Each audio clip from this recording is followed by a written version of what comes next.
Assalamu alaikum ji. Today we are starting off with program governance, which is the next domain in program management. And this is a very important domain from the point of view that just like we used to have in projects, we had a project sponsor, and behind the project sponsor, there used to be a project board. Actually, project board was responsible for giving all the final decisions on the things. Although the project manager was getting all his guidance from the sponsor, but sponsor was himself part of the project board. And project board consisted some key stakeholders. So all the approvals, all the funding requirements and everything was actually being facilitated from the project board. Here we have got a program governance board, our program governance body. This program governance body behaves almost in the same manner, but it is more, important than the project board. Project governance is physically, visible and interacts directly with the program manager.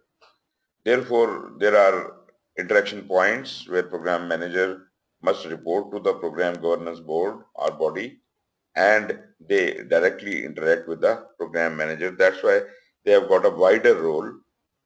So we already discussed about the governance of the organization level and at the program level also.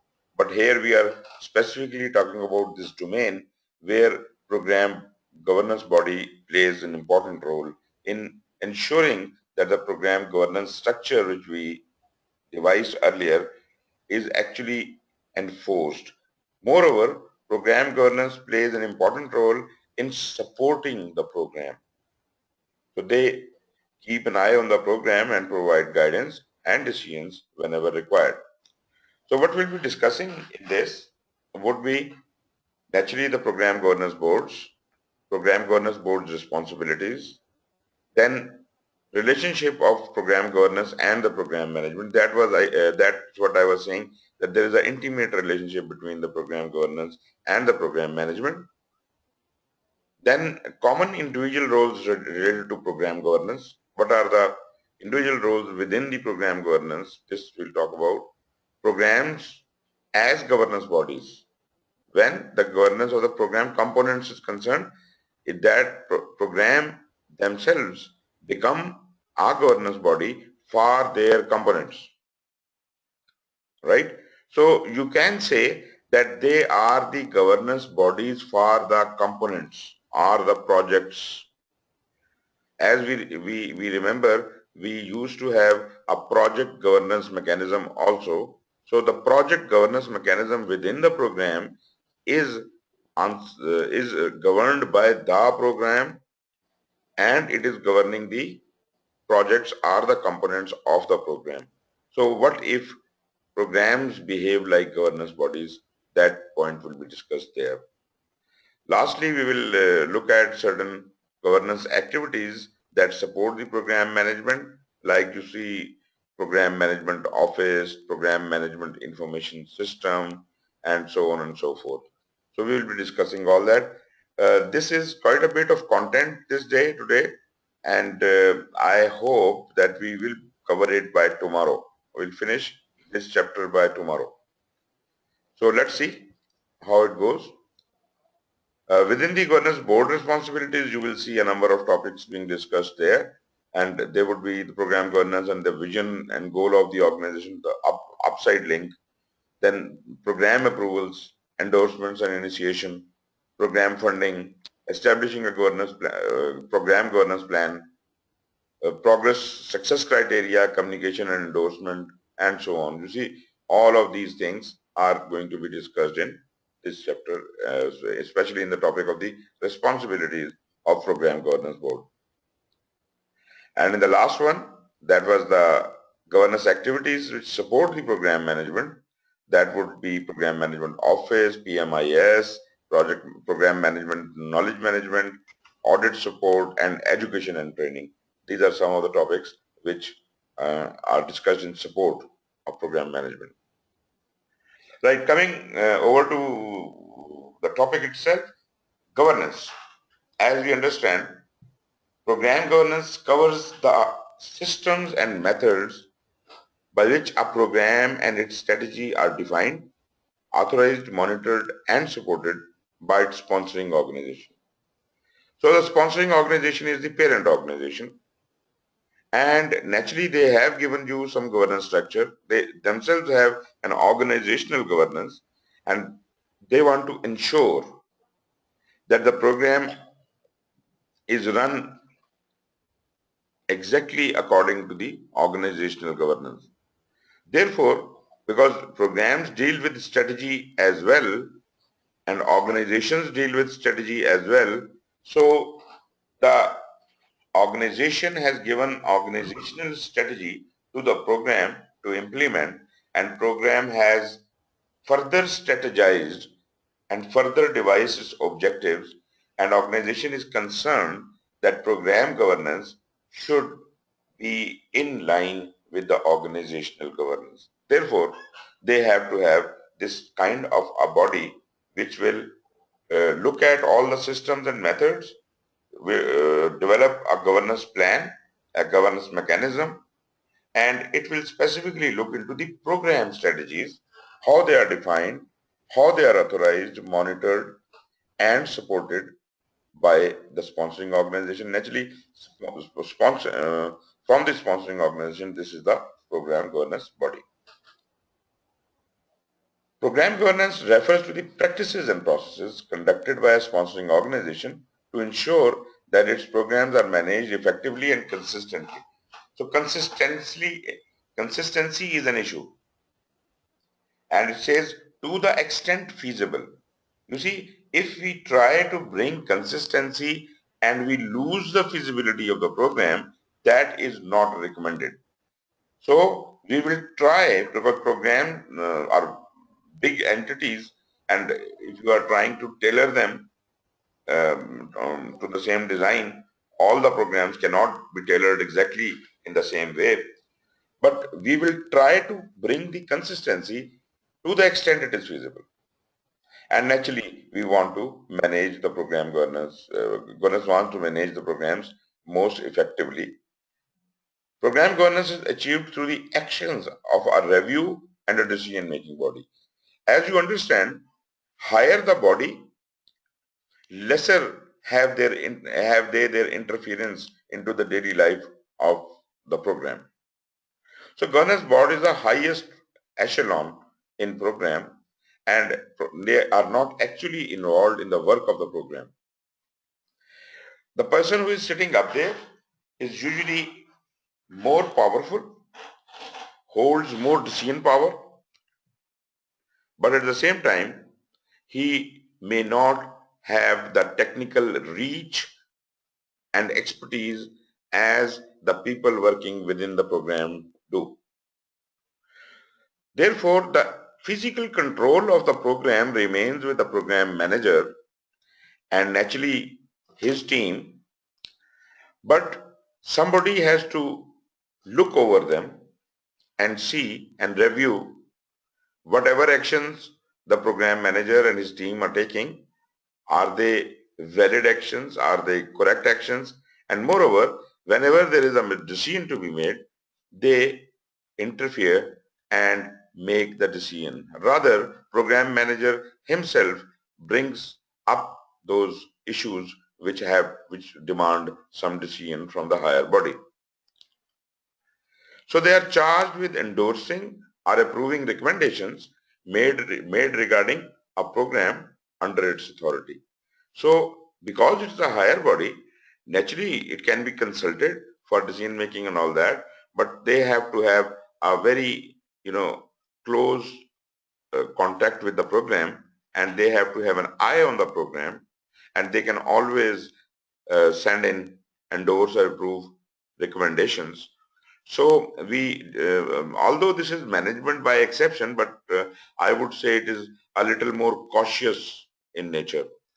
You understand what the management by exception means? Anybody who can help me with that? management by exception.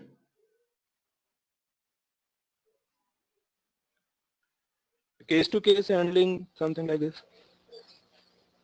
To be simple, I would say management by exception is when you do not micromanage the things and you only interfere when required. When required. And normally when required is defined when you are approached to help, then only you provide the help. And moreover, there might be some predefined points where you interject, or when you are asked to help to make a decision or provide a support or something, at that point you interject. So this is management by exception, and we exercise that in projects also, where the project sponsor manages by exception. Here program sponsor is important, but program governance, because the issue is huge. We are dealing with a big thing, program. So it is not only the program sponsor we are talking to. Actually, this is a consortium. This is a governance body. This is composed of some key stakeholders who are deciding on the fate of the whole program. Therefore, they have the authority to interject, and moreover, they are also there for the support. The main purpose of program governance board is for the support. So this body is often referred to as the program governance board. The program manager has the important responsibility of managing the program interactions with the program governance board. So he has to keep them updated. He has to give them the true picture. He has to interact with them. In case of projects, if you remember, program manager was not to interact with the project board directly. It was through the project sponsor usually.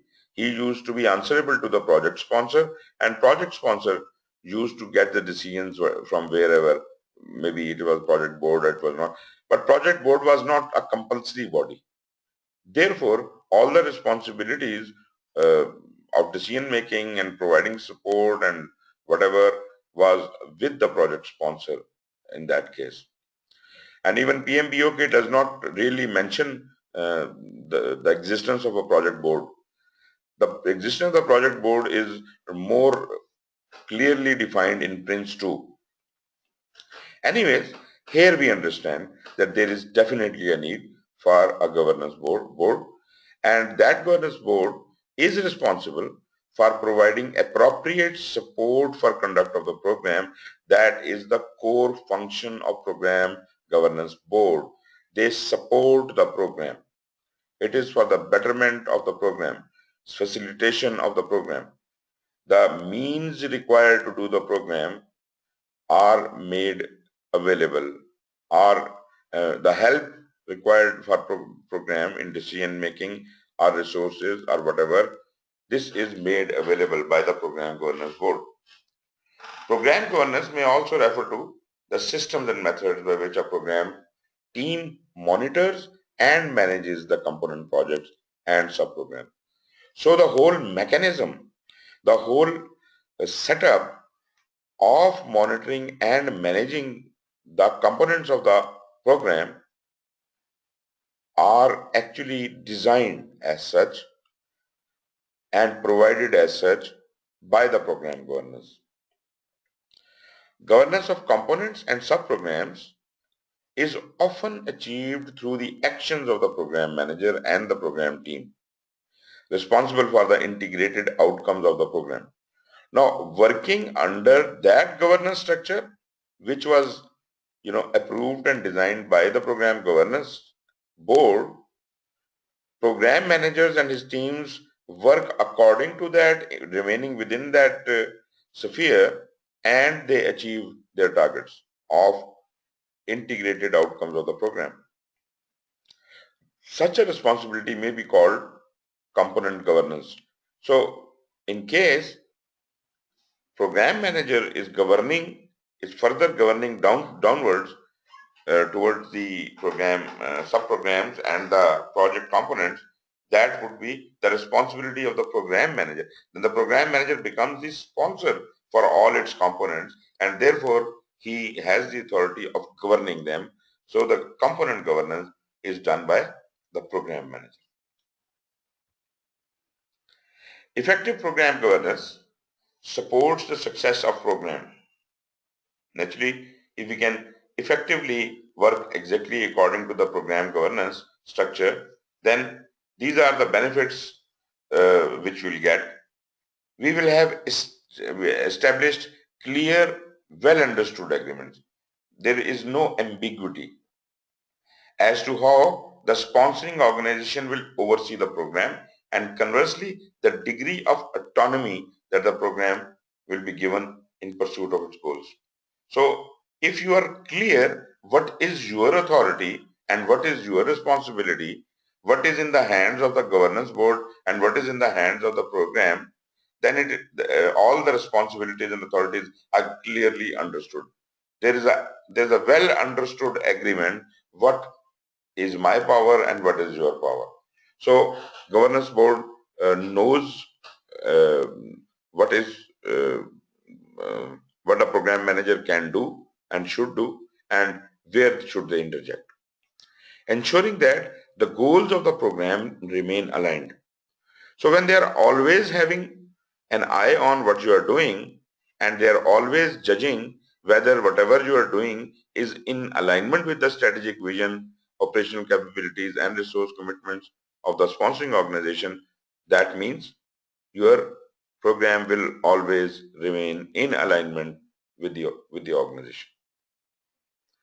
Endorsing and enabling the pursuit of program components. So again, whenever you have to do something within the program, you have to start a program component, you have to close a program component, you have to always have to get it endorsed by the program governance board, including projects, including your sub-programs, including your other program work. Everything you do, the main components will have to be permitted by the governance board.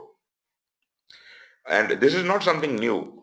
We were doing exactly the same thing when we were doing projects.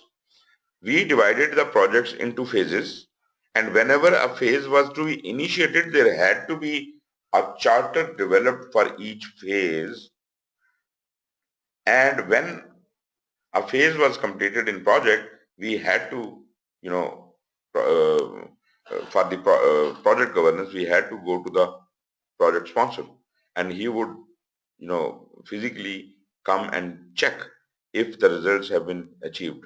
Although the plan of the project was created by the project manager, but once you create a plan and you have gotten it approved, then working according to that plan is to be checked by the project sponsor. Exactly here, the same story is repeated. Here it is the governance board which is ensuring that all your initiatives, all your components are started, chartered and finished and checked and everything. This is the responsibility of governance board to check it. Creating a venue for communicating program risks and uncertainties to the organization. So governance facilitates you as a program manager that you have a single point or place where you can talk about all the program risks and uncertainties, and naturally they are shared with the governance board as well. But naturally you must understand that only the most important or high level risks and uncertainties are to be the concern of governance board. They won't be participating physically into all the discussion of program risks and uncertainties, but naturally only where the decisions are required. They create a venue for communicating and addressing issues. So another support provided by governance board is that they provide you a mechanism, a point, a place for ensuring proper communication within the project, and if there is an issue, a proper mechanism for issue escalation that arise during the course of program performance. conducting periodic organizational reviews of the progress in delivering its expected benefits, thereby enabling the organization to assess the viability of the programs and the organization's strategic plan and the level of support required to achieve it. So if governance board can keep an eye on the work of the program, that is the progress of the program, if they can review periodically, then they will always know if the program is in alignment, it is fulfilling the strategic objective, and what kind of support is required by the program manager which they can provide. So that keeps them updated, that keeps them in picture, and they're always working accordingly. Providing a centralized venue for establishing, accessing, and enforcing program conformance with the organizational standards.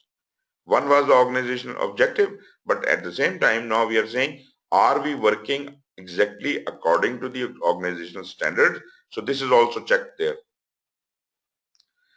And as we said, to the extent possible, and if it is not possible to follow some organizational standards, which probably might harm the program objectives, then in that case, it can be, given relaxation by the program governance board. Permission is required. Whenever you are not to follow certain organizational standards, then probably you have to seek permission from the governance body specifically for that. Facilitating the engagement of program stakeholders by establishing clear expectations for each program interaction with key governing stakeholders throughout the program. So, as a question was asked about the stakeholders right now, this is exactly the same thing. You can't say that governance board do not own the program stakeholders. Although program stakeholders fall part of the program manager's responsibility, but they are also the stakeholders of the governance board. Although this dealing with them is delegated to the program manager, and stakeholders do want to provide you a mechanism how to interact and manage and engage the stakeholders, but also they will also keep an eye whether the stakeholders are being properly engaged or not. So they will always, whenever they feel anything is going not exactly according to the expectations, the governance board will let you know in any of the areas. This is a support they provide. This is a support they provide. Don't take it as interference. This is a kind of support they are providing, and this is always for the betterment of the program. Establishment of effective governance, program governance, is especially important in program environments that are highly complex or uncertain. And due to their complexity and uncertainty, need to respond adaptively to outcomes and information that become available during the course of the program. I hope this is clear, but you see, more complex a program becomes, more is the need for a better governance mechanism. So if I'm dealing with a very simple initiative and I can, probably do it myself and I don't have to have somebody to watch over my shoulder, then maybe we do not need so intricate a governance mechanism. But if we are, and normally in programs, we are dealing with complexity. We are dealing with more uncertainty. You can compare it with projects that how more complex we are here. Therefore, for programs, there is more of a need to have a governance body looking over our shoulders. And naturally, because of this kind of complexity and uncertainty, you have to be highly flexible, highly adaptable to the circumstances, and there are a lot many decision points where program governance is to be, consulted for that, and they have to provide decisions that whether this kind of adaptability is acceptable to them or not.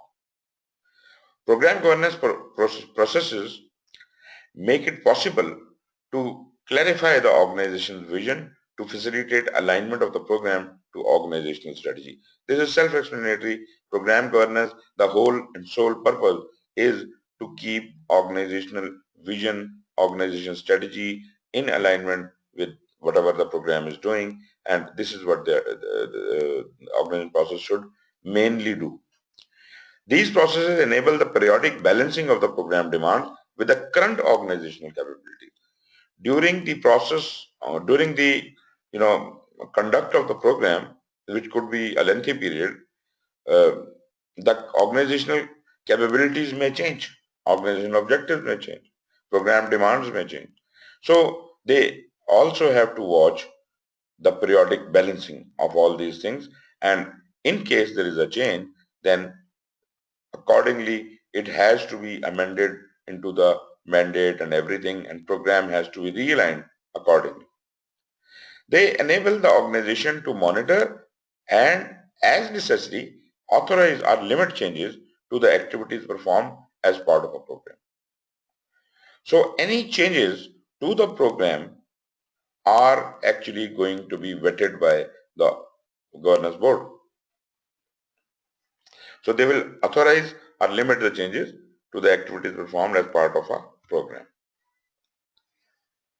These activities are achieved through governance decision forums that focus on facilitating the adaptive realignment of the program's approach to enable the delivery of intended program benefits. Now, after having gone through the previous matter, now you can understand this sentence much more clearly. Now, whatever these activities are, the governance activities, they are achieved through governance decision forums that focus on facilitating the adaptive realignment. Decisions are taken when there is a change, and change is to be flexibly adjusted into the program. So adaptive realignment of the program approach to enable, we want to achieve the same intended program benefits or whatever has been changed.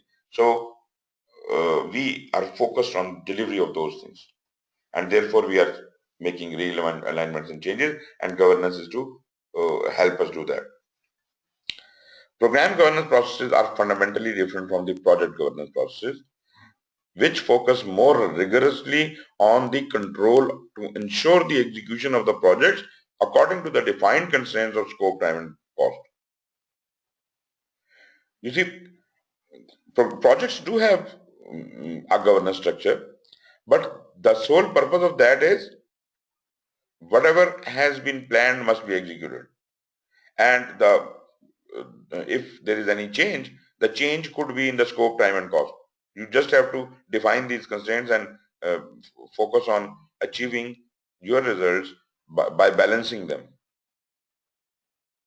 Program governance provides an important means by which programs seek authorization and support for dynamically changing program strategies or plans in response to emergent outcomes.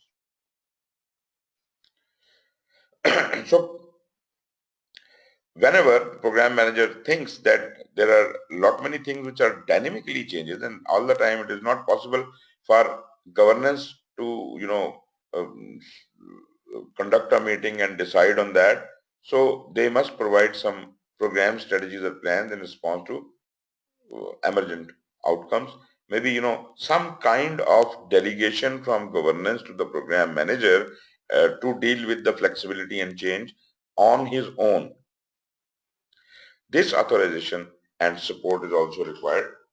So this is also delegation of decision making. And naturally, I am not saying that program manager does not have any decision making power, but as I said before, in program governance, it is clearly defined what is the power of governance board and what is the power of program manager. So those powers could be, again redecided, whether a specific uh, type of power to make decisions is to be given to the program manager or not. This section identifies and describes standard practices pursued within the program governance domain and the roles of individuals commonly responsible for them. It reviews The establishment of program governance. How does a program governance board gets established? What are the responsibilities of this board? What are the relationships of this governance with the program management, common roles within the program governance, and program as governance bodies and other governance activities? This is what all we are going to be studying.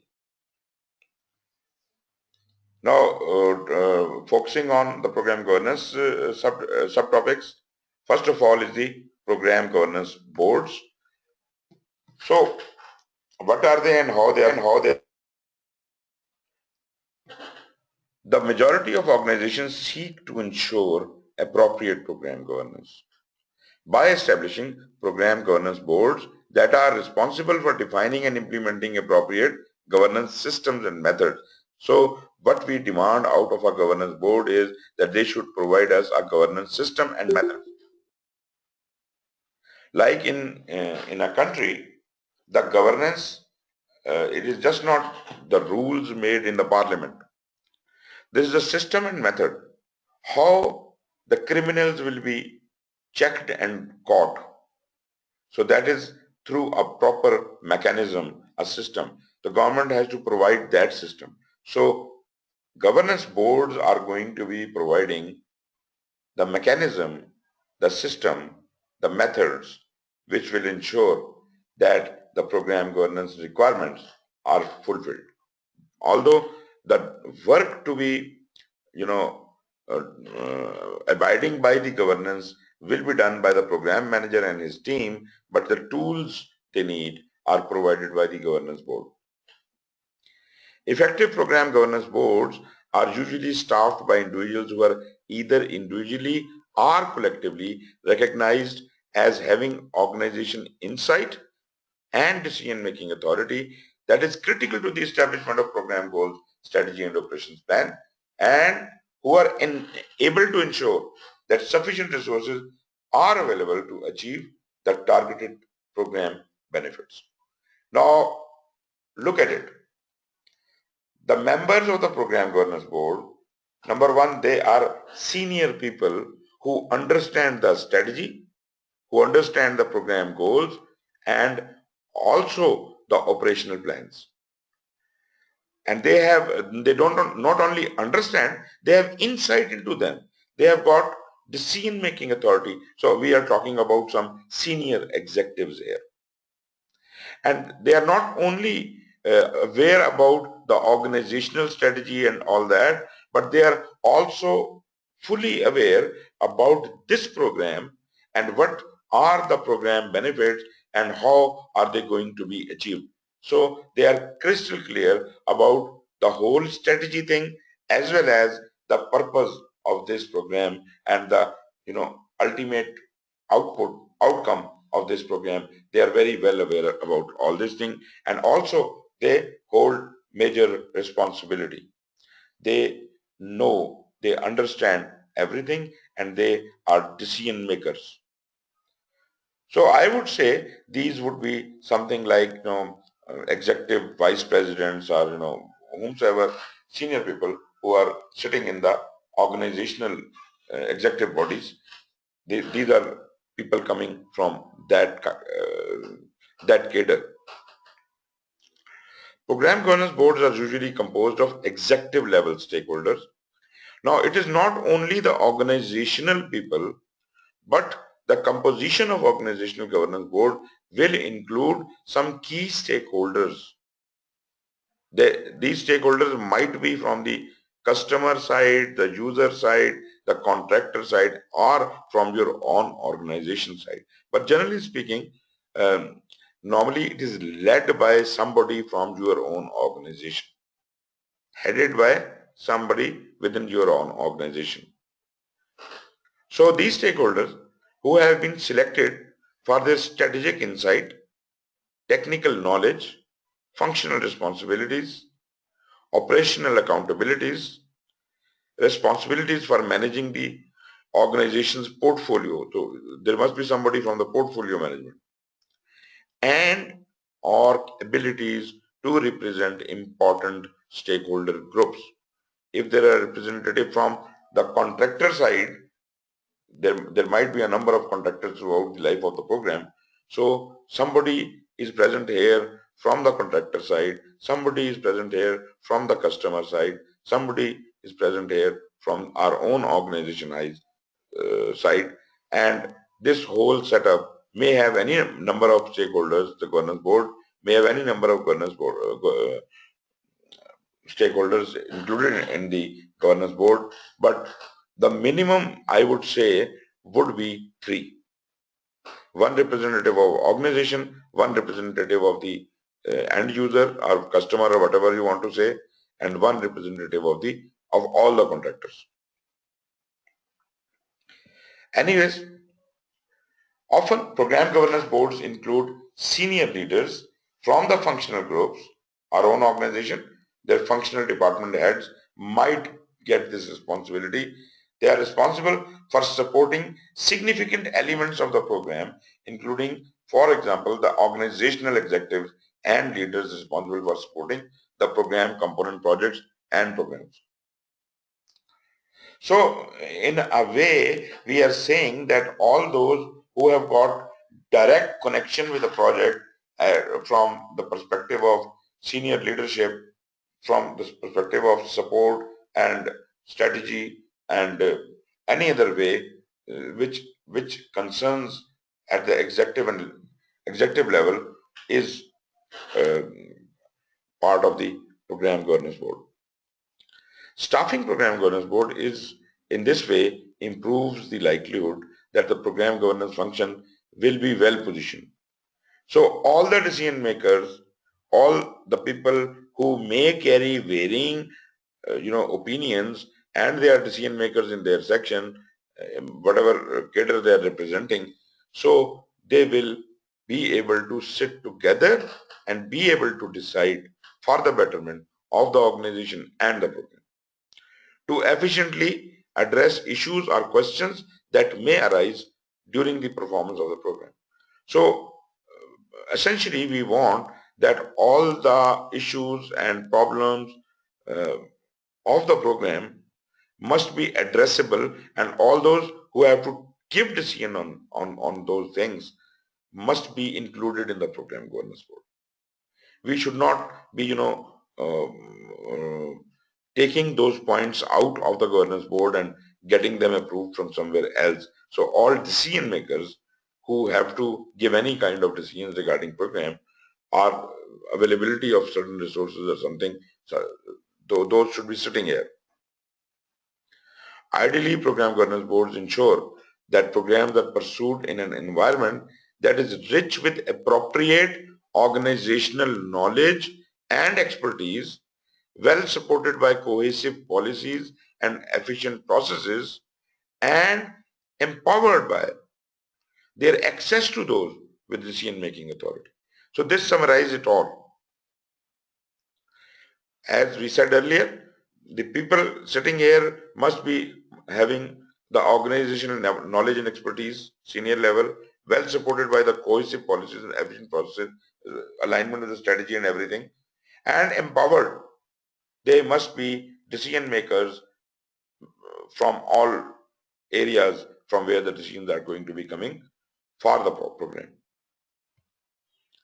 In some organizations, program governance boards are referred to as steering committees, oversight committees, or boards of directors. And that is all right with us, whatever you want to call it. The nomenclature might be different. Program governance board is what standard for program management tells us to say. But in your organization, you may have a different name, and whatever the name is, but the responsibilities which we discussed should be handled by the steering committee or oversight committee, whatever you want to call. Occasionally, in a very small organizations, a single senior executive may assume the responsibility of program governance board.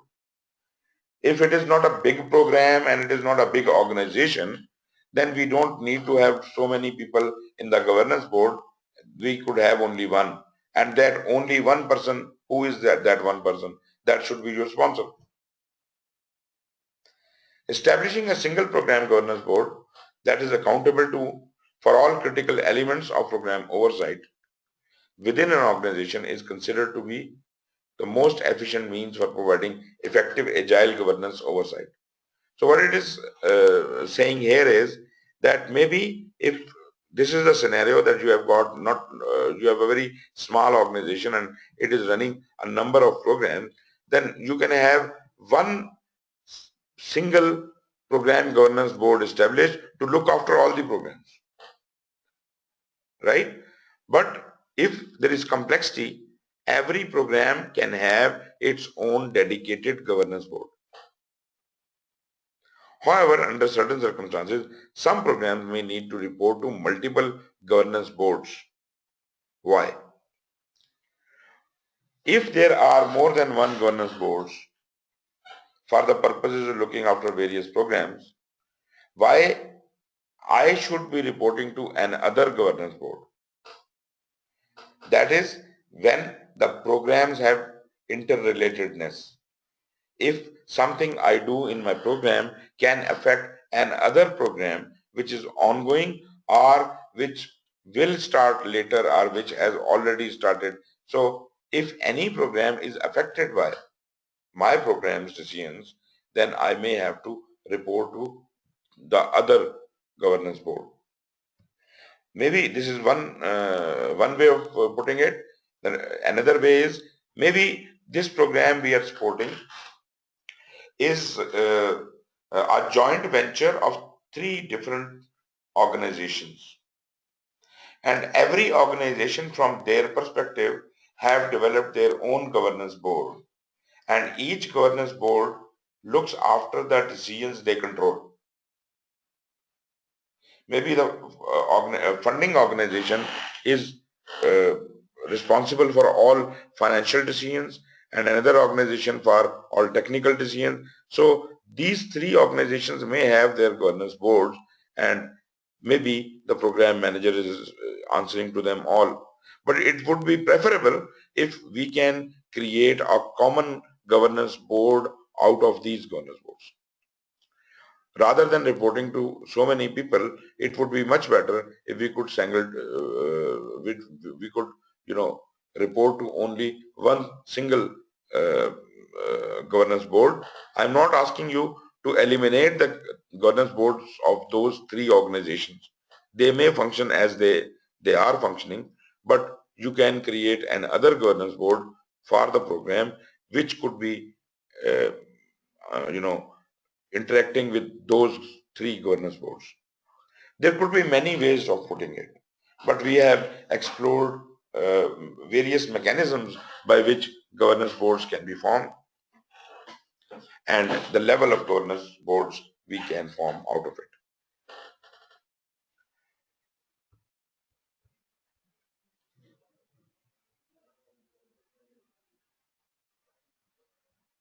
Just a minute, let me.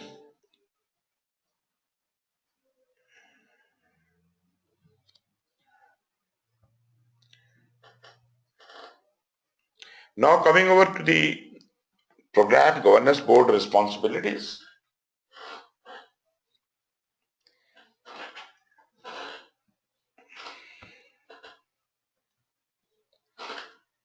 Program governance role in enabling the effective pursuit of programs require that a program governance board or a sponsor acting in the role of the program governance board. This covers that the governance board might be represented by the program sponsor. So whomsoever that is assumes the responsibility or certain activities critical to a successful identification, initiation and pursuit of program within an organization. So this is the overall thing that whomsoever is made responsible, either the whole governance board or the sponsor, his role is to successful identification, initiation and pursuit of programs within an organization. Now these are the various roles which we are going to be discussing of program governance board. Let's take them one by one. Program governance and the vision and goals of the organization.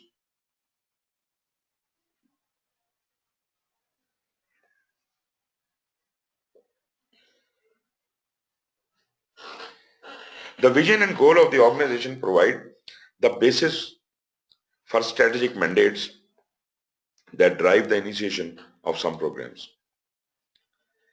It is the Program Governance Board's responsibility to ensure that any program within its area of authority defines its vision and goals in order to effectively support those of the organization.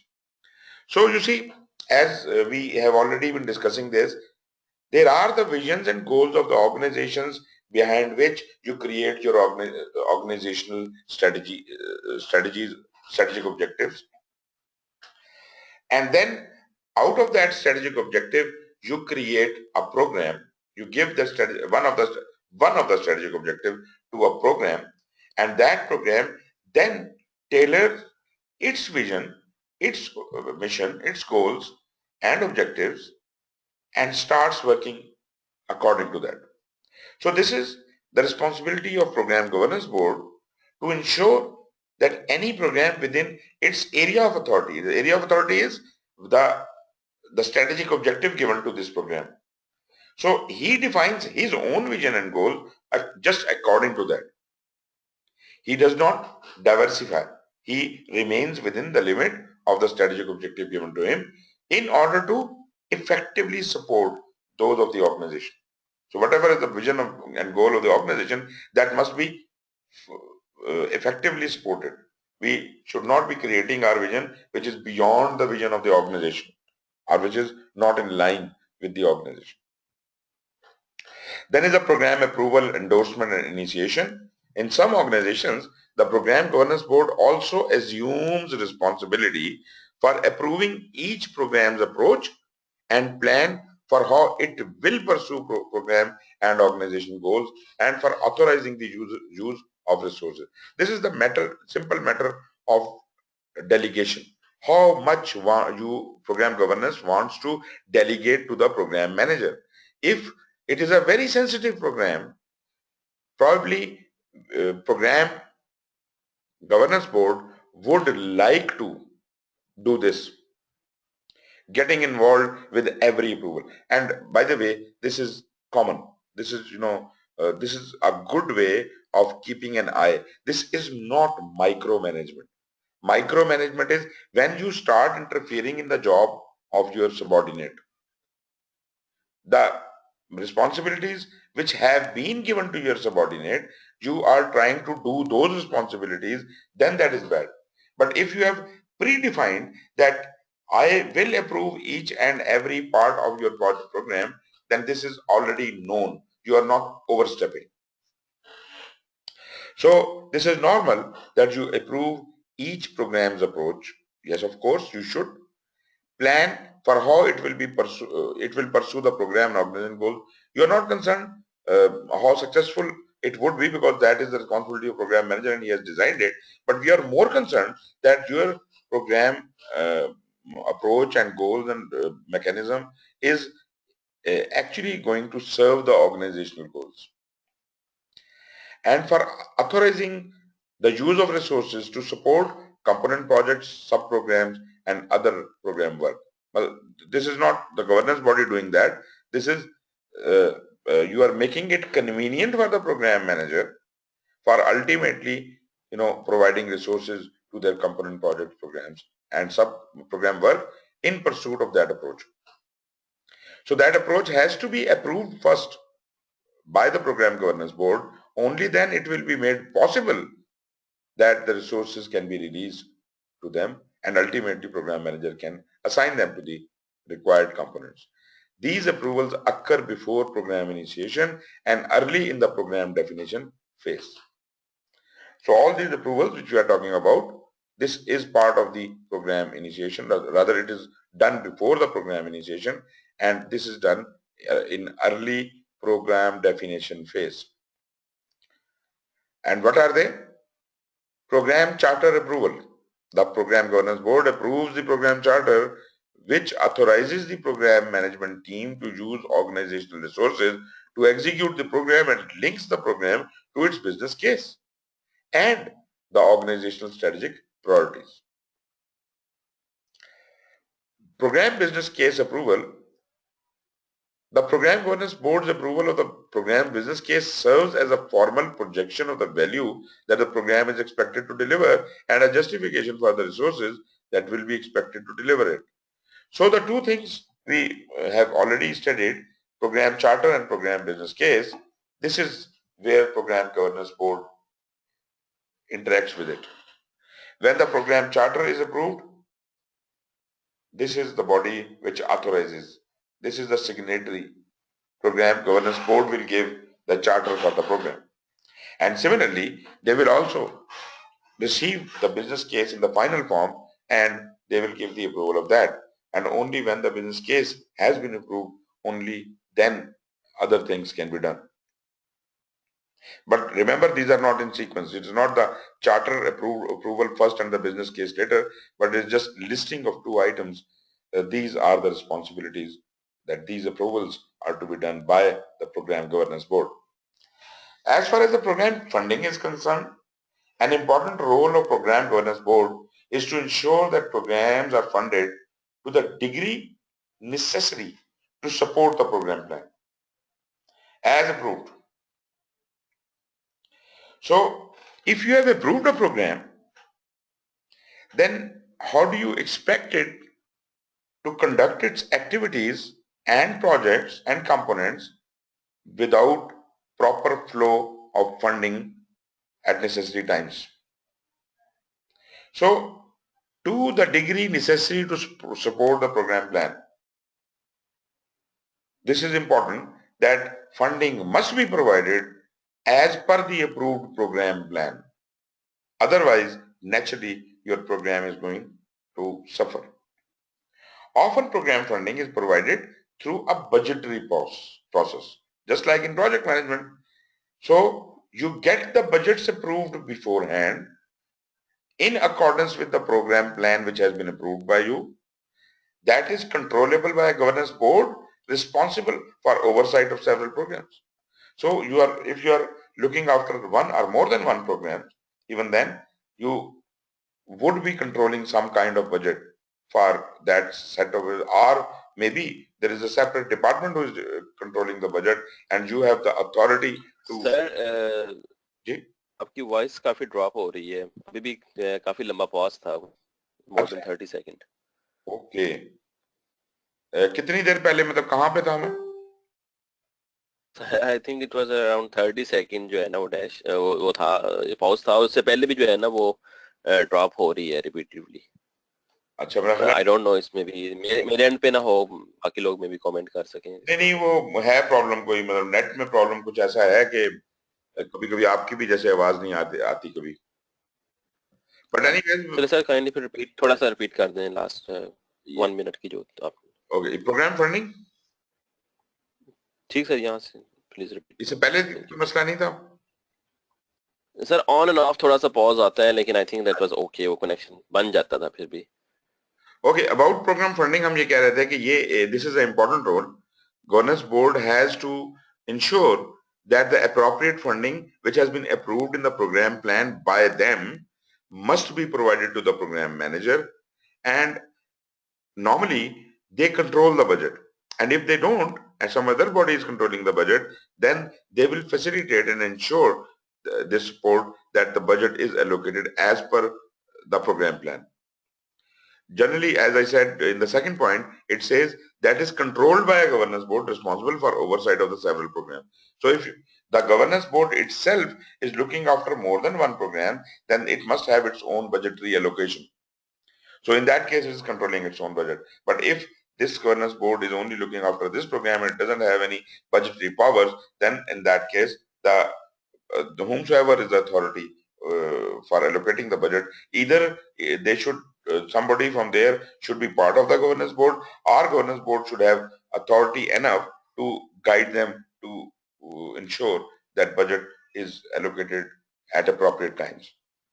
In these instances, program funding is provided in a manner consistent with the program needs and organizational priorities as may be defined through the organization portfolio management process. Now, generally we understand that the investment decision making is done by the portfolio, and if there is a problem with funding, then portfolio will decide which programs are more important according to the priority and who should be provided the funding and who will not. And those who will not, they will definitely suffer. But the problem is that we are taking care of the most important programs. So if there is a problem with funding, that is an issue of the decision is of the portfolio manager, the priority is of the portfolio manager, and they will decide which programs to fund, which not to fund, for how much period. At times when program funding needs to be secured from external sources, it may be the responsibility of program governance board to obtain such funding. If maybe your money is coming from a consortium of banks, and your agreement with the consortium of banks should be such that it will ensure the release of that funding at appropriate times, not later. If your program is delayed due to delay in funding, it is criminal. These things we do study and we know and all that, but still we don't practice. And at the highest level, these blunders do occur and we just ignore them. We just don't bother. We say, okay, funding has not come, so the program will be delayed, no problem. Why is it no problem? Why we can't fix the thing? Because we are not proactive. The governance board is not working, is not communicating with the consortium of banks as if the funding can be made available in time. And in case that is not being arranged, then governance board must know earlier. It should not just reveal one fine morning on the governance board that funding has not been released.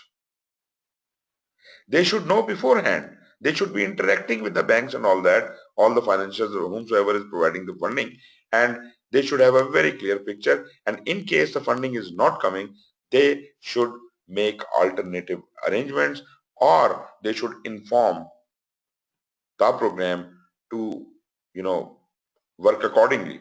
Maybe if you have to relax, then maybe, we can tell them that they can relax, and we can ask the portfolio manager to look at the priority where our program is located, and how long will it not be funded. In these instances, governance is generally responsible for entering into appropriate agreement necessary for obtaining the required support. The funding may have constraints that limits its use due to law, regulation, or other limitations. We are not denying these facts. There might be problems. But the only point I want to make is, beside all these limitations, if it is the fault of the program governance board that they have not properly managed the things, then they should take on the blame. If there is a reason, if by law or by regulation or due to certain limitations, funding cannot be... दोबारा Okay. Voice जो है drop हो गई थी after fault आप बोला. Okay.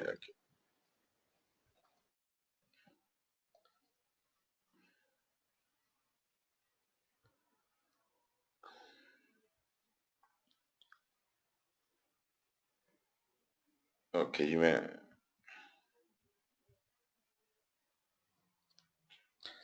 तो what I was saying was, if आप इसमें कोई कसूर नहीं है गवर्नेंस बोर्ड का, और कोई कानून की वजह से, रेगुलेशंस और लिमिटेशंस की वजह से कुछ ऐसा हो रहा है, तो that must be known earlier.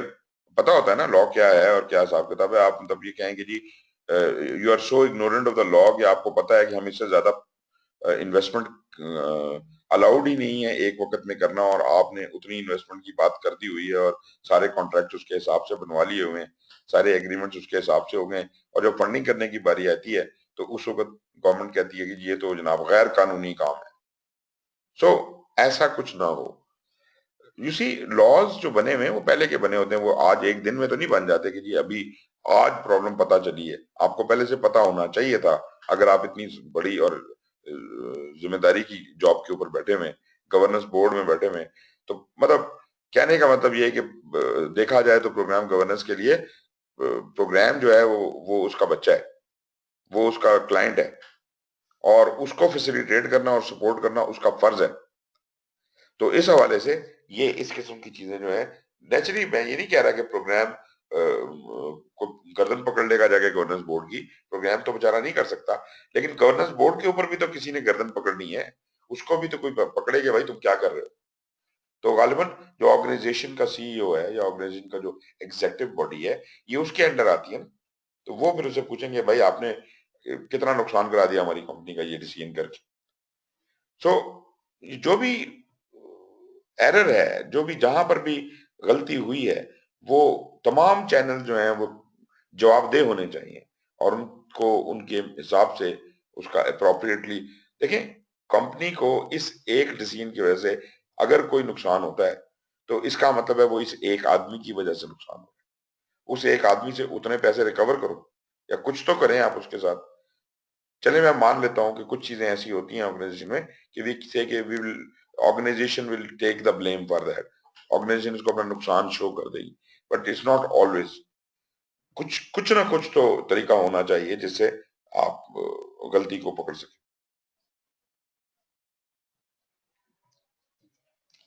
Then is establishing a program governance plan.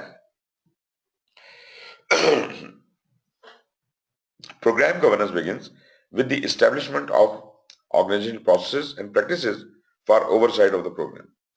We know governance does not just grow out of the ground. You have to have some mechanism already in place in the organization. Some processes and practices are already there, and you are taking those processes and practices as your seed, and you are creating a environment, a mechanism around the program, and you are making certain processes and practices obligatory for the program to follow. So program governance first starts with the organizational processes and practices for oversight of the program, whichever are more appropriate to be used for the program. These processes and practices, which are implemented by the program governance board and the program manager in conjunction with major stakeholders, define the specific expectations for how governance related roles and responsibilities will be filled. Now, the composition of governance board itself would be governed by this need. Like maybe we see that the budget, the funding is coming from a specific department, and there is no representation of that in the governance board, and all the decision makers are missing for that. Then that is a problem.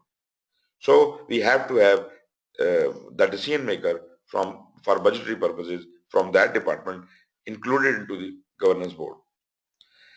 Practices and processes used for these purposes may differ depending upon the sector or industry that organization serves. So if you have experience in serving in a program governance board in one organization, it might be useful, but the next organization may have completely different requirements because it is a different sector or different industry.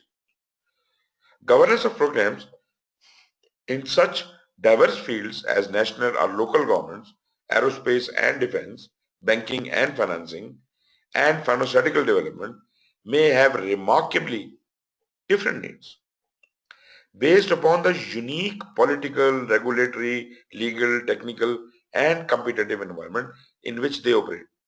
So this is highly volatile. We don't really know what governance structure will fit all. It cannot.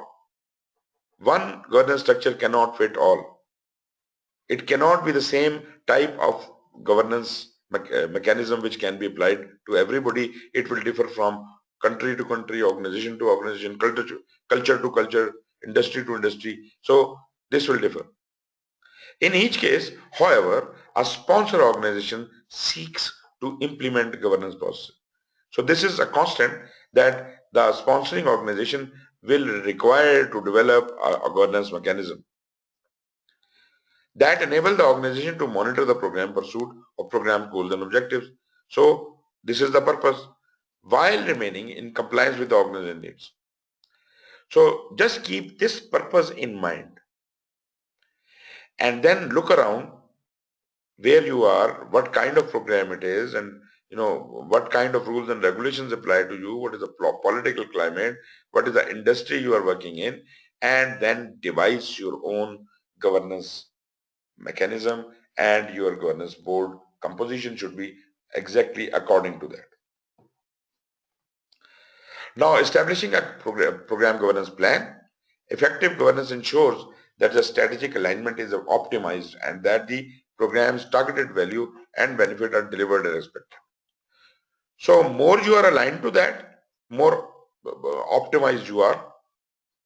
Governance also confirms that all stakeholders are appropriately engaged and that appropriate supportive tools and processes are defined and effectively leveraged. I don't know how to explain it, but this is, I can see it in my mind. But you see, when you say all stakeholders are appropriately engaged, it is not that they are equally engaged. It is that appropriate means that according to the needs and expectations of those stakeholders, whomsoever is to be kept closer to you and whomsoever is to kept a little away from you, you have to decide those distances and then deal with them appropriately. And similarly, for doing that, whatever tools and processes are required, which are to support those relationships, they must be defined and they must be made available, effectively leveraged. Governance processes provide the foundation for ensuring that decisions are made rationally and with appropriate justification. Again, a very important point. Rationally. We are not being rational. We are rather rash in making decisions. This is just, an autocratic mindset which comes into play when we have power. So we lose our minds and we, forget about the benefits, we forget about the organizational objectives and everything, and we just start enjoying our position. No matter what position you are, but you have to act rational, logical, methodological, and with appropriate justification. Everything you do and decide must have a proper, appropriate justification, and that the responsibilities and accountabilities are clearly defined and applied. Now, what is the wrong way of doing it? Wrong way of doing is without thinking something, you decide something, and when that decision bounces back on you, then you start creating justifications because you did not make justifications earlier. So this is how the blame game starts. You always try to blame it on someone else. If your decisions are rational, if you have done your homework, if you have made appropriate justifications, then no matter what happens, you have the justification in the core of your heart. You can always come out and defend your point even if it is challenged. All of these activities are accomplished within the policies and standards of the host and partner organizations and are measured to ensure compliance. So whomsoever are the organizations who are involved in this program, both of these organizations are more than one organization, their policies and procedures are all to be followed. All to be followed. You can't say that because I am a bigger organization and therefore my policies and procedures take precedence over yours. No, because if something is, coming from that other organization, that will be governed by their policies.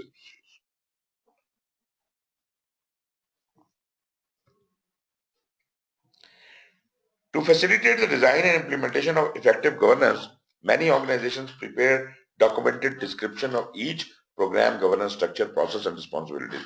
And that is an extremely good way of doing it. Always document your things. The governance structure should be properly documented. What are the various structures?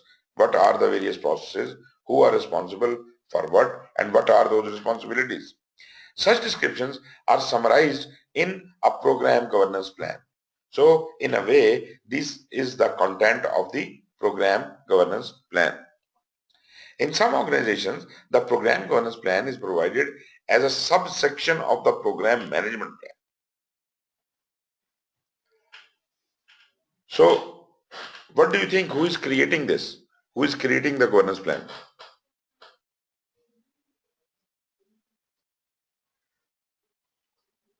Ji, anyone? Anyone?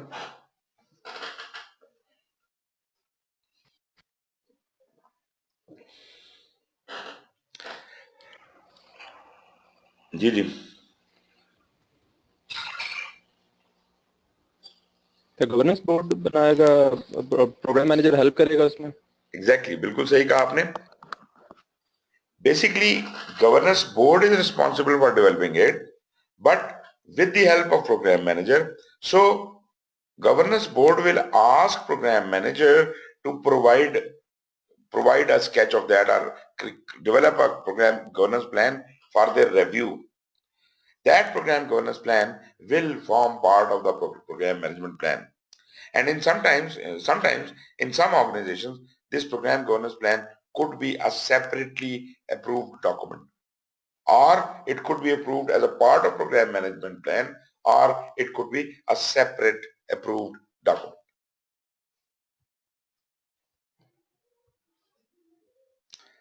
The purpose of program governance plan is to describe the goals, structures, roles, responsibilities, policies, procedures, and logistics for executing the governance process. Now, governance process is not only, as we have been discussing, is not only the actions of the governance board. This is the mechanism which is within the program, provided by the governance board, and being used by the program manager and his team. So it is just like they have provided you a car and you are to drive it or you are to use it, but they want to know how you are using it. So they have provided you car on certain conditions, that you will not drive it beyond a certain limit and so on and so forth, and you will not go to certain places. So what they have done is they have put in a GPS system and they have put in some sensors on the speed and everything, and they know exactly what is happening. So this governance mechanism have been given to you for you to use, but you have to abide by this, and if you don't abide by this, they would know or they should be informed. So for using this governance structure, you have to define the rules and responsibilities of each and every one. How this structure works, what is the objective of this structure, what are the roles and responsibilities, who will be the driver, what what instructions he should be provided, what are his responsibilities, and all that. So I think with the example of the car, this thing becomes more clearer. The program governance is like something given to, a structure given to the program and the program itself, and the program manager and program team is going to use it, and it has to be reported back to program governance board. This plan is referenced throughout the program duration to ensure the program is conforming to established governance expectations and agreements. So you can quote it that as per the governance plan, we were supposed to do this and we have completed this thing without any diversion. The program governance plan may be modified as appropriate based on the outcomes attained during the course of the program, but naturally, if there is a change in a governance plan, that has to be vetted by the program governance board. And naturally, that change must be put up in front of the governance board.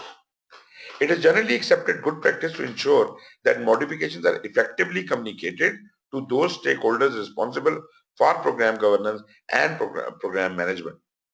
So this is in case there is any change. Program governance plans commonly include following sections. And what are they? Now these are the various headings to be included in under program governance plan. As we have many times said, PMI will never give you a format. They can give you a brief, headings on which can be included in your format, but you have to develop your own format. I don't think you can see this slide. I will just try to put it in front of you.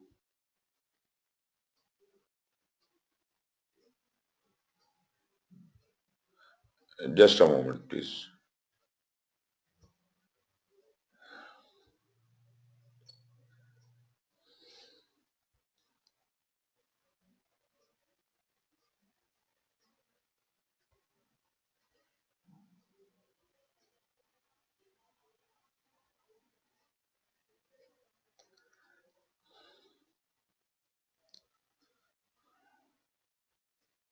What is happening?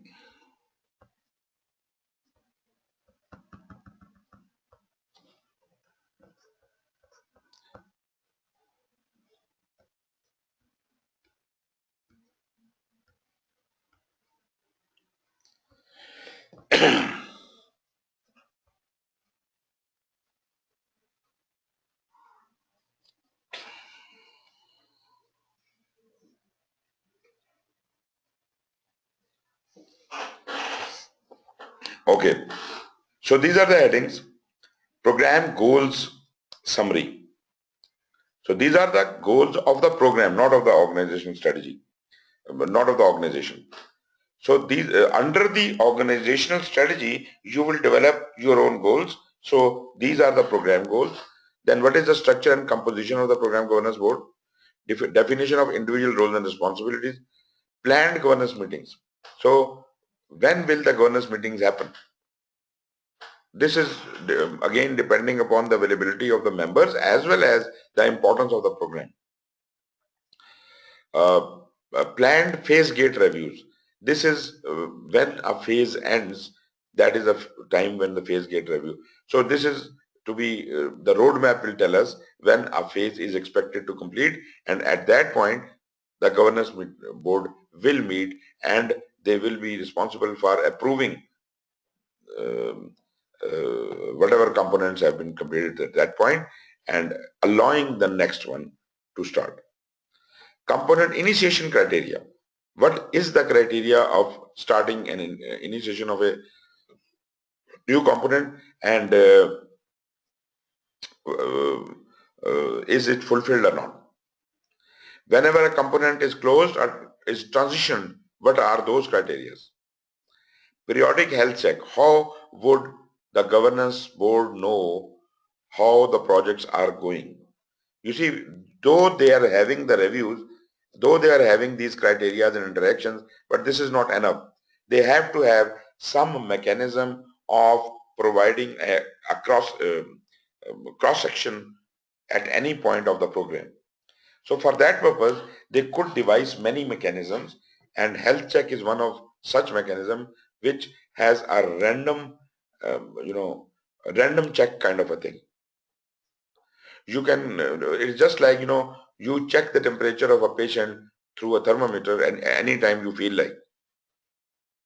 So you can send in a thermometer into the program for any time to check the health of the program. This could be through a questionnaire, it could be through a visit, or it could be through a consultant whom you have hired to keep an eye on the program and submit a report to you. Then there is the issue escalation process, how the issues will be sent up to the governance board. So these are the various headings, and if we can slightly discuss them as such.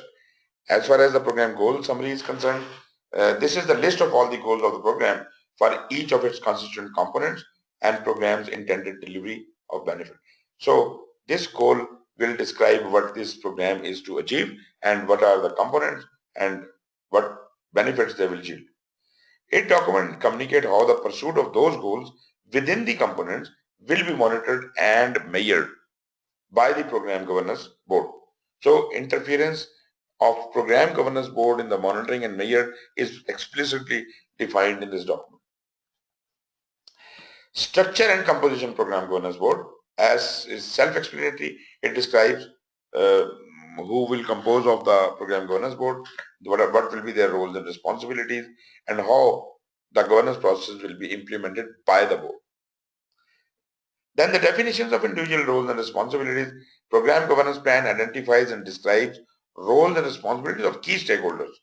No, first, they were defining their own role. Now, they are defining the roles and responsibilities of key stakeholders who will participate in the governance of the program, and that would be the sponsor, the program manager, the change manager, everybody who will be involved in the whole thing, even the team members also, sub-programs, sub-team members, component project, everybody, all they are the various stakeholders of the program.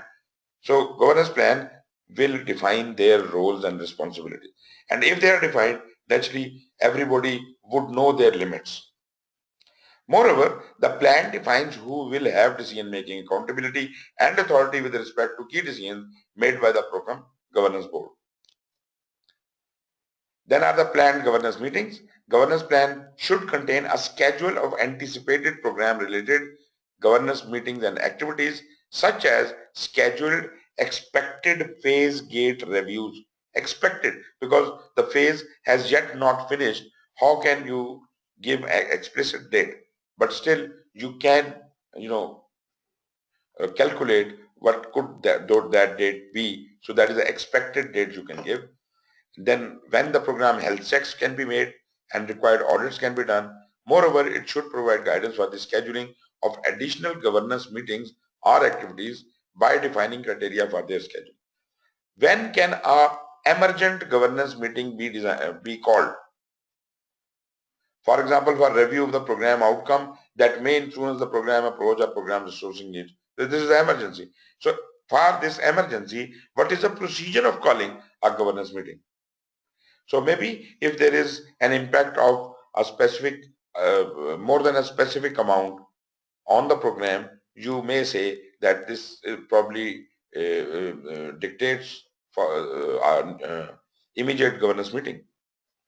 So whatever that criteria is should be listed here in the governance plan. Governance plan thereby serves to inform the program plan, defining the program's requirements for governance interaction and review. So program plans are in accordance with the governance plan, and governance plan is providing this information to the program plan that these are the governance interactions you must cater and design within your plan.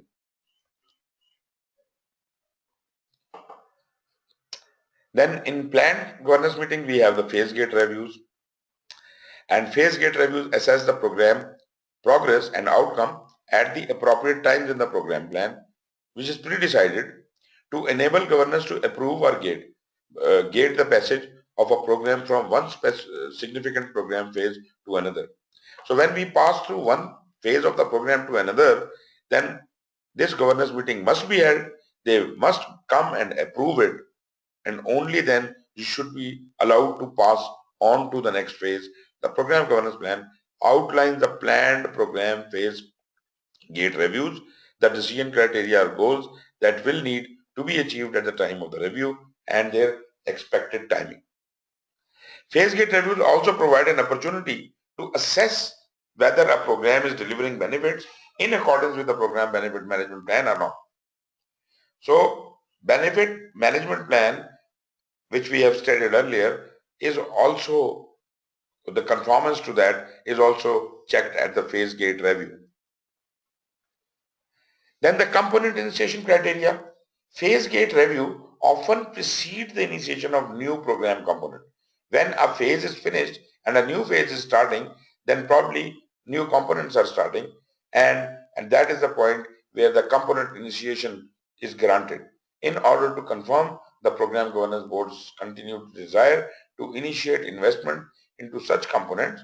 Whenever possible, the program governance plan should clearly specify the criteria that will be used by the organization to confirm its continued support for each component's initiation. The program governance board will typically approve the initiation of the components based on individual business cases for each component. So every component will go through the whole process of business case.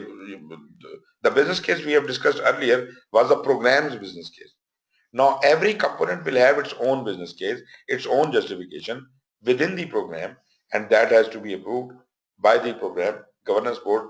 So all the components are also controlled by the governance board, and they allow the initiation of those components.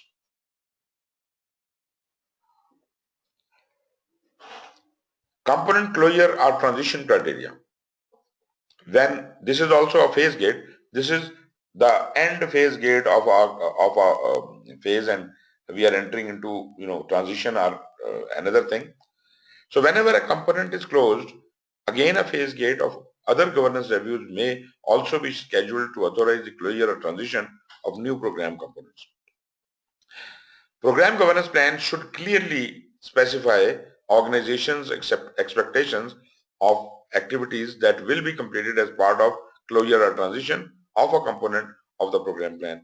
And naturally, if it does not fulfill that criteria, this program should not be allowed to close.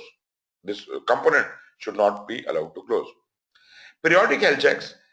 Phase gate reviews are not a substitute for periodic program performance reviews, sometimes called health check. Now, health check is a different kind of check. This is not a predefined check that where we say that it will happen on every month or at the end of a component or something like that. These reviews generally held between phase gate reviews, meaning what? It can be held anytime, it can be scheduled anytime, or it can even be a surprise health check. It assesses the program's ongoing performance and progress. This is kind of a audit. Some people have come and you keep working and they keep observing you, how you are working towards the realization and sustainment of benefits, especially when there is an extended time period between scheduled phase gate reviews. So if there is a big gap between phase gate reviews, there could be one or more than one health checks in between. The governance plan should specify governance requirements for scheduling content and assessment or metrics to be used during such health checks as deemed appropriate for each program. So what are the mechanisms, what are the tools by which the health check will be carried out? How would they reach the right decision? It is just not easy to just observe the things and then make up your mind that they are not doing well. You should have concrete proof that they are not doing well, and for that, how are you measuring and what are the mechanism, what is the metric with which you are measuring in health check, but how well that person or that organization or that program is performing. Last is the issue escalation process. An effective issue escalation and resolution process ensures that important issues are escalated appropriately and resolved in a timely manner. This is again an important thing. As soon as an issue is escalated, the ball is now in the court of the senior officer. That person must not keep it waiting for too long. Rather, he should immediately address it and resolve it if he can, and if he doesn't, then it should be further escalated to the next level. So it should not be a pending tray where the issues are lying all the time. Ensures that important issues are escalated appropriately and resolved in a timely manner. Escalation process typically operates for two levels. Within the program, when between the component teams and the program management teams, component team cannot resolve an issue and it is escalated to the program management team. The other level is outside the program. When the program management team cannot handle it, it sends it up to the organizational executive or the other key stakeholders for decision. There are also instances when a program manager may be required to interact directly with executive management and external stakeholders. Sometimes it is necessary to do so to obtain the information necessary to inform the board. So this is maybe program manager has to interact with the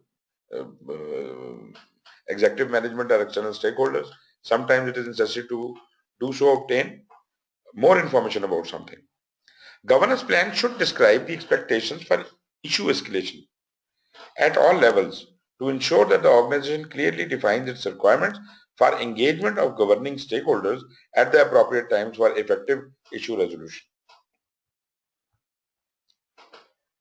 Then is the program success criteria, communication and endorsement. That is the next topic. Program Governance Board establishes the minimum acceptable criteria for a successful program and the methods by which those criteria will be measured, communicated and endorsed. So Program Governance Board is deciding the criteria for success.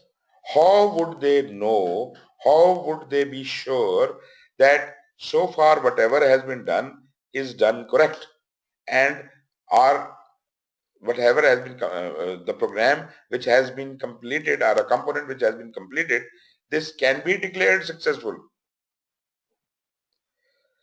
The Program Governance Board thereby ensures that definition of success are consistent with the expectations and needs of the key program stakeholders. You may call it a success while the stakeholder, he is not at all satisfied with it, then this is not a success. And ensures that a program seeks to deliver maximum attainable benefit. I'll give you an example. Like I quoted earlier, there was a project in Pakistan by the name of Left Bank Outfall Drain.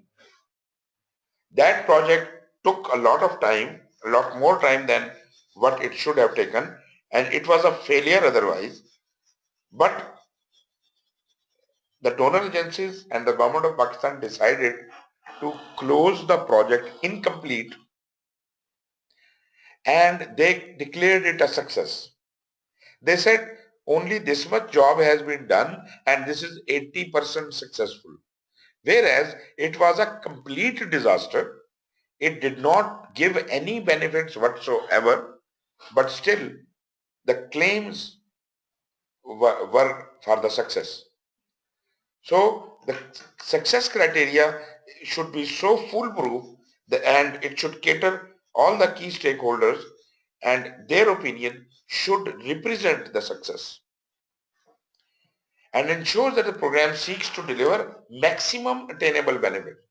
Not even the minimum attainable, maximum attainable benefit. What could have been attained must be done. Approving program approach and plans. Program Governance Board approves the approach by which the individual programs pursue their goals. We did discuss that the program approach has to be approved by the Governance Board. So they approve that approach. The board also approves the framework by which the program components will be managed and monitored. So the mechanism with which you as a program manager would be managing your component will also have to be approved by the Program Governance Board. Next topic is program performance support. Program governance boards enable the pursuit of programs and the optimization of their performance through the allocation of organizational resources, staff, budget and facilities. So Program Management Governance Board is in a supporting role and is ensuring that the right resources are available for the program at the right time, and if this happens, the performance would be optimized. If the resources are late, optimization will not be achieved. Performance will be there, but it will not be the optimized performance. So if Program Governance Board is diligent and they can ensure all pieces are in place, then probably the program team would be able to attain the optimized value. Program Governance Board oversees very large programs or those seeking to ensure a high level of consistency and professionalism in the management of programs may support their programs through the creation of a program management office. If the complexity is more, you can develop a program management office within your program, and that could actually help you in achieving this goal, optimization. So we can say that Governance board will be facilitated if you have a program management office within your program, and then governance board will be interacting with the program management office for the purposes of measurements of the optimization. To support organizations' ability to monitor program progress and strengthen the organization's ability to assess the program status and conformance,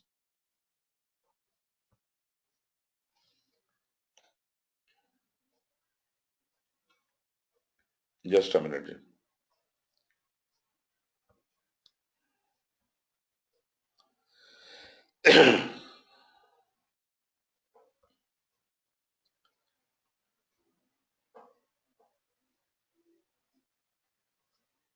Okay, I'll repeat this. To support the organization's ability to monitor program progress and strengthen the organization's ability to assess program status and conformance with organizational controls, many organizations define standardized reporting and control processes applicable to all programs.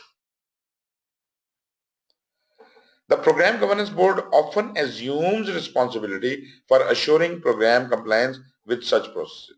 So if you can, develop such kind of a mechanism which is a standardized reporting and control process, then probably program governance can adopt that, because this could be applicable across programs.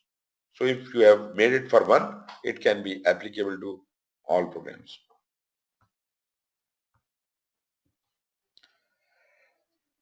Examples of such reports and control processes are operational status and progress of programs. You could have a standard program progress format or the component progress format. You can have expected or incurred program resource requirements, known program risks, their responses and escalation criteria, strategic and operational assumptions, benefit realized and expected sustainment. So all these documentation which we are talking here, they will help you in the performance support, and they could be taken from, the format could be taken from anywhere. And if it is adopted in an organization, in the organizational process assets, then that is even better.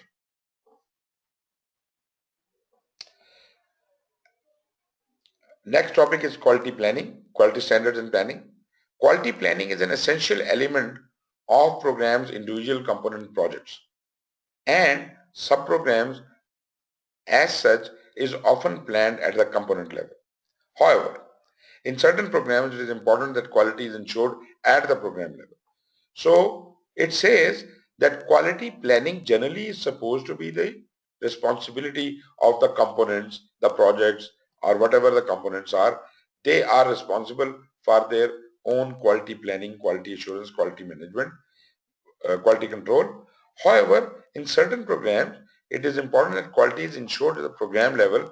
An example is information technology programs may require that all component elements of an IT system undergo the same standard of user acceptance and functional integrity testing during development or prior to release.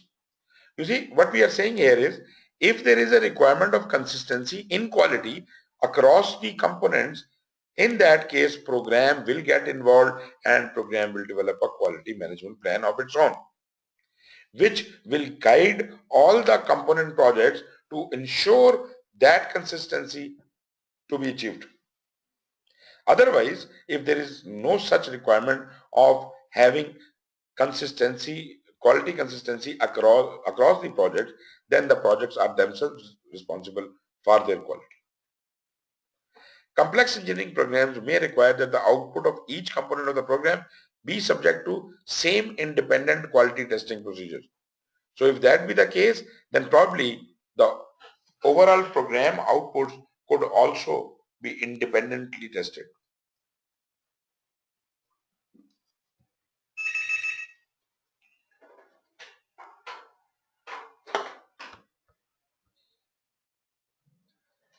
Just मुझे मुझे जरा 1 minute 2 minute की break दीजिएगा.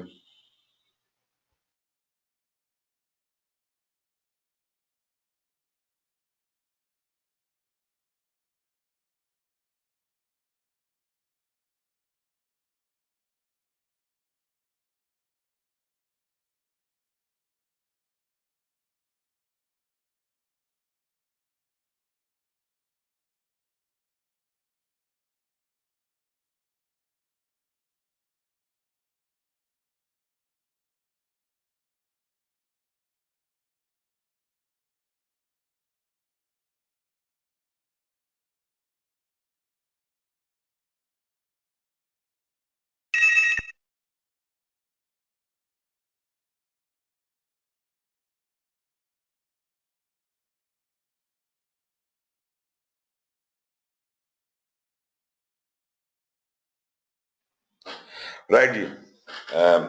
We were talking about the plan quality standards.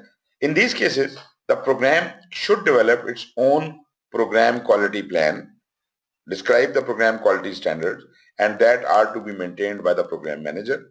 You see, remember, if there is a need for having quality across the program components, only then you will have this situation. Program Governance Board approves this plan. The purpose of such a plan is to establish appropriate mechanism for ensuring program quality by identifying and applying cross-component quality standards. Otherwise, every component, every project could have its own quality standards because they might be creating something different. But if there's some things are similar, some elements are similar, like in IT, in software projects, everybody is coding. Everybody is coding, and the standards for coding are the same, and therefore they are working across all the program components. Program will have a program quality standard.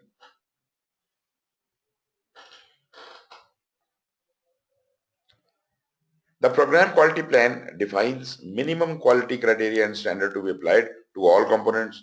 So whenever it is a program quality plan, then it has to apply on all. Otherwise, every component can have its own quality management plan. Still, even if program has a quality plan, all components will create their own. Minimum testing or validation requirements. Minimum requirements for quality planning, control, and assurance.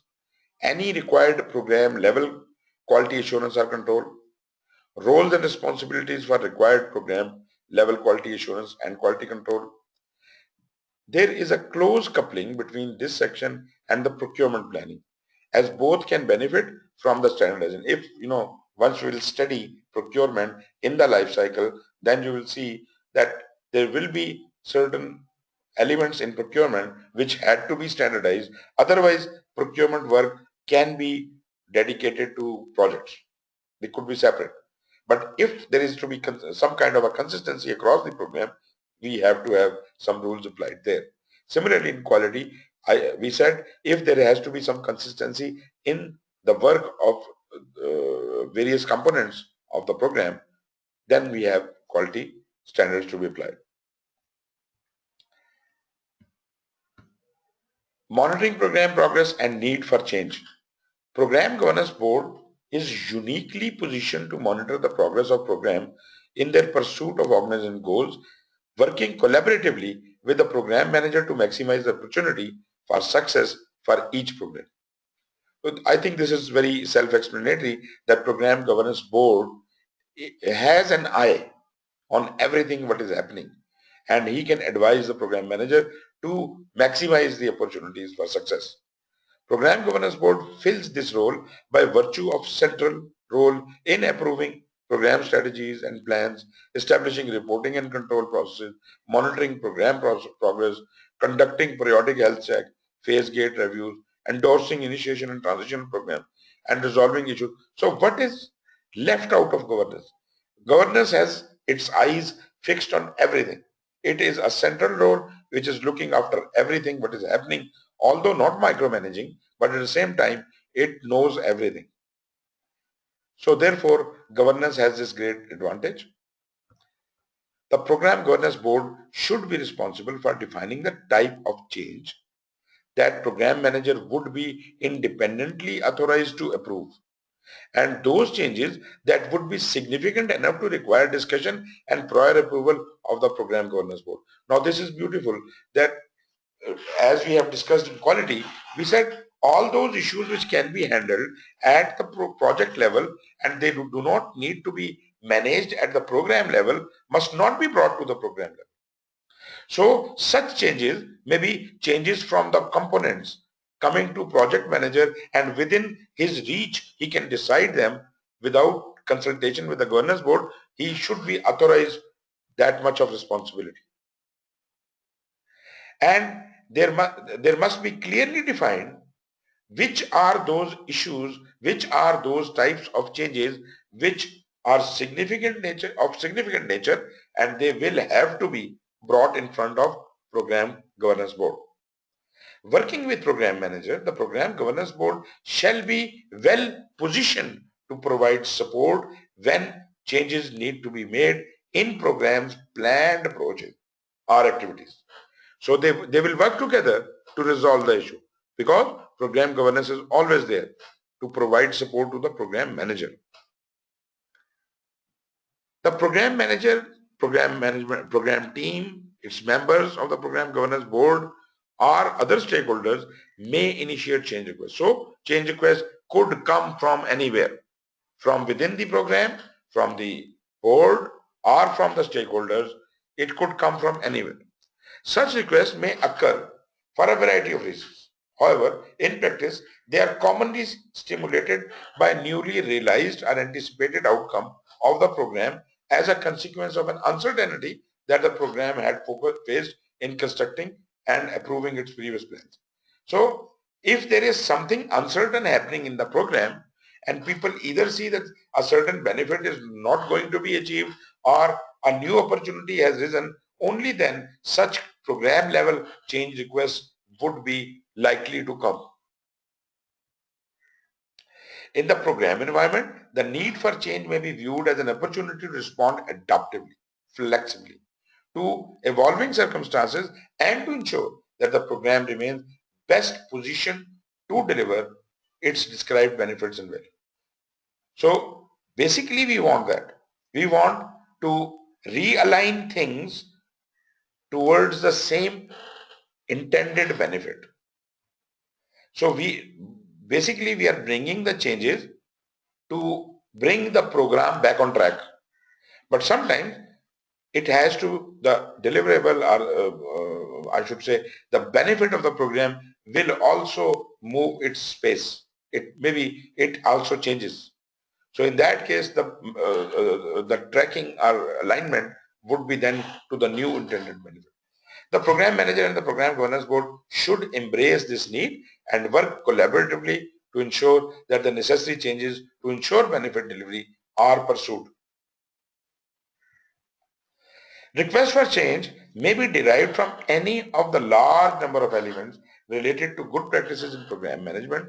However, the most significant requests often relate to a desire to modify the program strategic plan or use of resources. These are the general problems. Either the program strategy needs to be modified, or the plan needs to be modified, or the resources are to be modified, either shortened or increased. It is the program manager's responsibility in collaboration with the program team to consider the implication of such changes in order to assess whether they would be expected to improve the program team ability to achieve the program and organization goals. Number one is that program manager with his team, he will sit down and decide himself whether this change is valid or not. Will it be affecting the organizational goals or not? And if you find that change to be valid, what to do next? Program manager should simultaneously assess whether the risk that is currently associated with such changes is acceptable. Is it within our tolerance? Whether the proposed changes are operationally feasible. We had the business case for the whole program, but this change was never in the business case. So the feasibility of this case has to be seen, and organizational support. And whether the changes are significant enough to require approval of the program governance board. If not, program manager, if this is a valid change request, it is all right, it is feasible, but it does not require approval of the program governance board. Program manager under his own authority may approve it. If it is to be put up in front of the program governance board, program manager then writes his own recommends the changes that require approval to the program governance board, and only shortlisted change requests reach the program governance board. Request for approval of proposed program changes should be accompanied by a variety of updated to program documentation, including A record of the proposed changes, its rationale and its outcome in a change log maintained by the program team. A record of the decision of the program governance board in a governance decision register. Meeting minutes, action item logs and other forms of decision records. Communication of the nature and outcome of the request to appropriate stakeholders according to the project communication plan.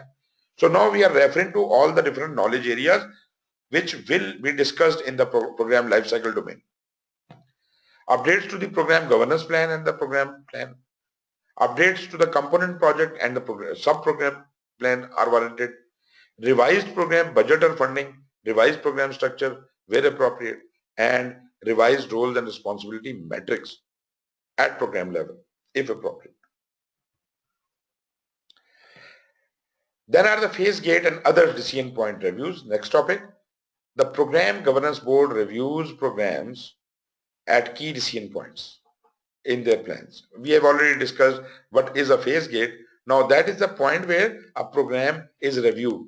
These reviews are conducted at times that coincide with the initiation or completion of a significant segment of a program are more often called the phase gate reviews. They enable governance to approve or disapprove the passage of a program from one significant phase to another and to review and approve any required changes to the program.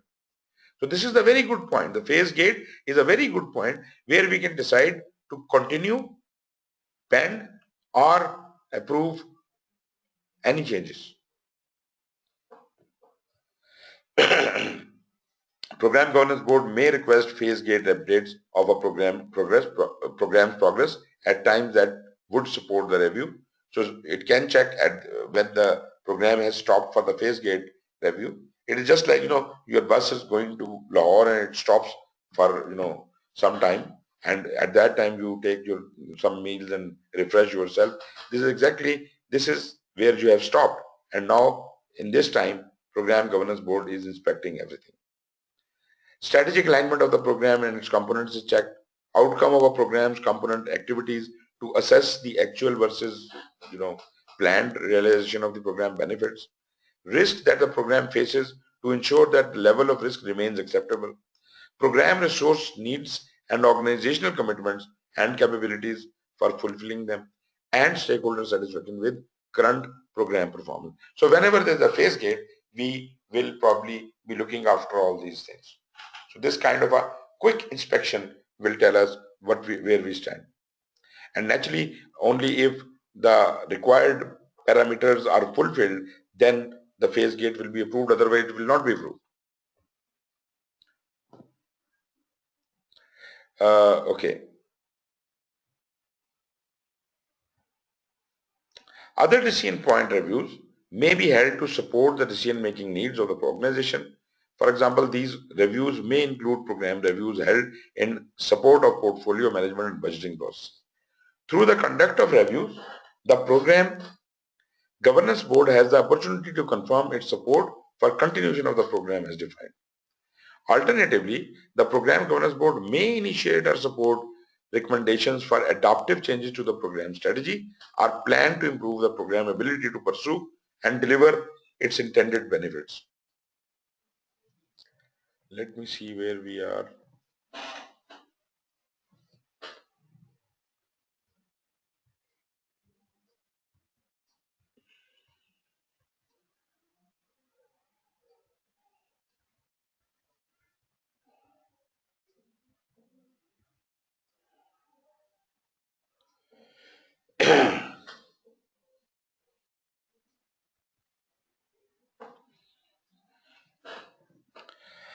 I think we should stop here because it's almost time, only 5 minutes, and I don't think I can cover this topic completely. We are leaving at slide number 62.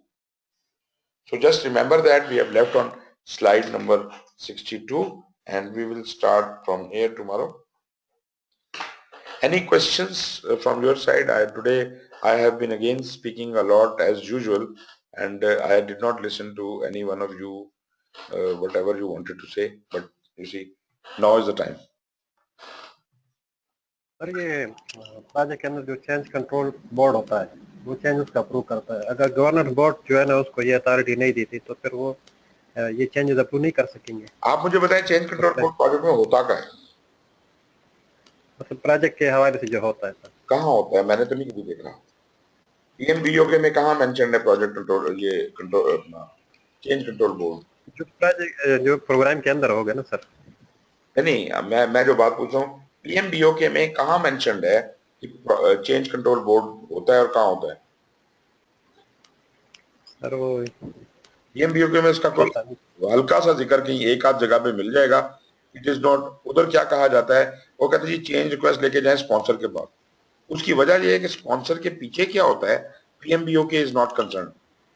उसके पीछे एक board होता है, project board होता है या project change control board हो सकता है, या ये दो अलग अलग भी हो सकते हैं, इकट्ठे भी हो सकते हैं। मगर ना तो प्रोजेक्ट बोर्ड का कहीं नाम लेती है पीएमबीओके, ना प्रोजेक्ट चेंज कंट्रोल बोर्ड का नाम लेती है। ऑल दो आप और मैं ये समझते हैं कि उसके पीछे कुछ होता है। तो उसका जो कुछ होता है उसका जिक्र वहां नहीं है। दरअसल जैसे कि यहाँ गवर्नेंस बोर्ड है, इसी तरह वहां पे एक प्रोजेक्ट बोर्ड, और वो जो प्रोजेक्ट बोर्ड है वो दरअसल मैटर करता है, वो ये सारे काम करता है जो गवर्नेंस बोर्ड करता है।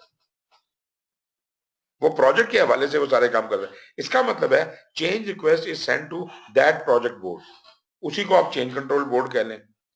तो वो जो चेंज कंट्रोल बोर्ड है वो उसको रिसीव करता है, लेकिन जिम्मेदारी किसकी है? उधर प्रोसेस है integrated change control, that is suppose to decide. Now integrated change control में होता क्या है कि सारी चेंज रिक्वेस्टें उसके पास आ जाती हैं, और वो चेंज रिक्वेस्टें जो है वो बोर्ड को प्रेजेंट करता है। स्पॉन्सर ले जाता है, बोर्ड को प्रेजेंट करता है, वहां पे डिस्कस होता है, और वहां से आपको अप्रूवल या रिजेक्शन मिलता है। आपको बात क्लियर हुई जी ये वाली? जी सर जी। Anyone else? जी ठीक है सर। चलिए जी, फिर कल हम इंशाल्लाह मिलते हैं, और कल हमारा मेरे ख्याल इस हफ्ते का आखिरी दिन होगा। राइट, और चेंज ऑफ प्रोग्राम अगर कोई हुआ वो मैं आपको फिर बाद में बताता रहूंगा वक्तन फवक्तन। लेकिन मुझे लगता ये है कि हम प्लान तो हमने किया था 4 अप्रैल को खत्म कर देंगे, तो थोड़ा एक तो क्लास हमारी भी मिस हुई थी, और वैसे भी मुझे लग रहा है कि शायद हमें चंद दिन आगे जाना पड़े। आप में से किसी को प्रॉब्लम सर है अगर? 14 को कह रहे थे आप? 14 था, हाँ, 14। चार तो मंडे है ना ये ओ भी, यस यस, 14 नेक्स्ट था, तो 14 से आगे जाएगा फिर। 14 जी सर। से कोई एक दो, मेरा ख्याल है कोशिश हम करेंगे कि 14 तक मुकम्मल ही हो जाए, लेकिन 14 से अगर एक दो दिन आगे भी गया तो प्रॉब्लम तो नहीं है ना? नो सर कोई इशू नहीं मुझे। Everybody is okay with that? जी सर। Yes sir.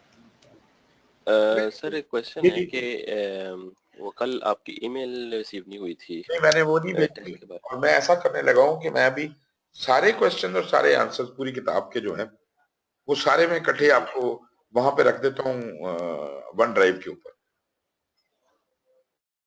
बल्कि शायद मुझे लगता है कि तो मैंने शायद सर पहले उसको फिर आप प्रोग्राम फिर बता दीजिए कि हर मैं एक ट्रेनिंग मिनट अभी आपको चेक नेक्स्ट करके टाइम। बताता हूँ कि वो वहां पड़े भी हैं कि नहीं पड़े हुए। मेरा ख्याल है कि मैंने पहले से रखे हुए हैं। अच्छा, आप वन ड्राइव पे जाते हैं ना जी? वन ड्राइव पे आपकी एक्सेस जो है, अच्छा ठीक है मैं समझ गया, मैं आपको अभी लिंक दे देता हूँ।